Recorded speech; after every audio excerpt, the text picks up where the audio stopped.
মুখ্যমন্ত্ৰী পত্নীক ধনী কৰা নীতি ইয়াৰ বেলেগ একো নাই। ইয়াততো চৰকাৰ জনগণ বুলি একো কথা নাই। মুখ্যমন্ত্ৰীৰ পৰিয়ালক ধনী কৰিবলৈ তেওঁক ব্যৱস্থা লাগে। আৰু লগত থকা কেইগৰাকীমান তেজমঙহৰ সম্পৰ্ক নথকা ভায়েক আছে, তেওঁলোকক ধনী কৰিব লাগে। এইটো কাৰণেতো চৰকাৰ কৰিছে। সুশাসনৰ নাম লৈ চৰকাৰলৈ আহিলে আটাইতকৈ বেছি অপশাসন কৰিছে। তেওঁলোকক নিৰ্বাচন জয় কৰিবলৈ তেওঁলোকৰ হাতত বাচি থকা একমাত্ৰ বিকল্পটোৱে হ'ল ভোট চুৰি কৰা।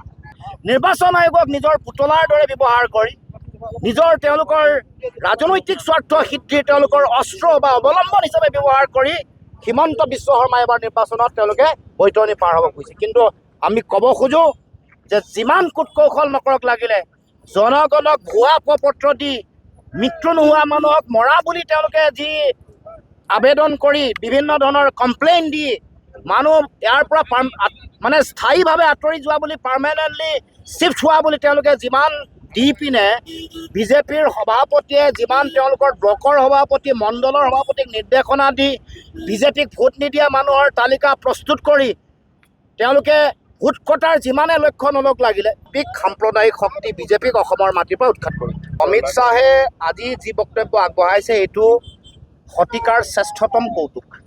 অমিত শ্বাহৰ মুখত এইটো শতিকাৰ আটাইতকৈ ডাঙৰ কমেডিটো অমিত শ্বাহ ডাঙৰীয়াই কৈছে। কাৰণ 14 চনত কি আছিলে, বিদেশী তালি টোপোলা বান্ধি যাব লাগিব 16 মেৰ পিছত। 16 চনৰ নিৰ্বাচন আহিলে একেই শ্লোগান, 19 আহিলে, 21 আহিলে, 24 আহিলে, এতিয়া 26তো তেওঁলোকক যদি আপোনালোকে চাই বিদেশী নাগৰিক চিনাক্তকৰণ বহিষ্কৰণৰ যদি তালিকা চাই, এই বিজেপি চৰকাৰৰ দিনত আটাইতকৈ কম সংখ্যক বিদেশী চিনাক্তকৰণ হৈছে, বহিষ্কৰণ হৈছে। আৰু আটাইতকৈ যদি লুণ্ঠিত হৈছে অসমৰ জনগণ, অসমৰ ৰাইজক বিভিন্ন ধৰণে লঘু লাঞ্ছনা কৰি, মূল্য বৃদ্ধি কৰি, মানুহক তেওঁলোকে বিভিন্ন ধৰণে অত্যাচাৰ কৰি, এক্সট্ৰা জুডিচিয়েল কিলিং কৰি, আইন হাতত লৈ আটাইতকৈ বেয়া অপশাসন, বেড গভৰ্নেন্স কৰি তেওঁলোকে চৰকাৰ চলাইছে।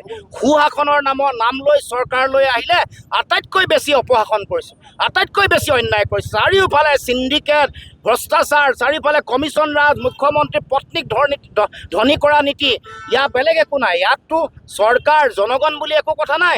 মুখ্যমন্ত্ৰীৰ পৰিয়ালক ধনী কৰিবলৈ তেওঁক ব্যৱস্থা লাগে। আৰু লগত থকা কেইগৰাকীমান তেজমঙহৰ সম্পৰ্ক নথকা ভায়েক আছে, তেওঁলোকক ধনী কৰিব লাগে। এইটো কাৰণেতো চৰকাৰ কৰিছে। জনগণৰ কাৰণে একো চৰকাৰ কৰা নাই হিমন্ত বিশ্ব শৰ্মাই।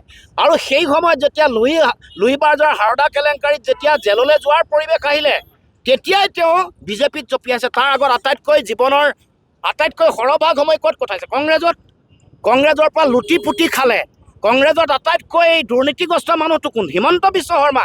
কংগ্ৰেছলৈ আটাইতকৈ বেয়া সংস্কৃতিবোৰ অনা মানুহটো কোন? হিমন্ত বিশ্ব শৰ্মা।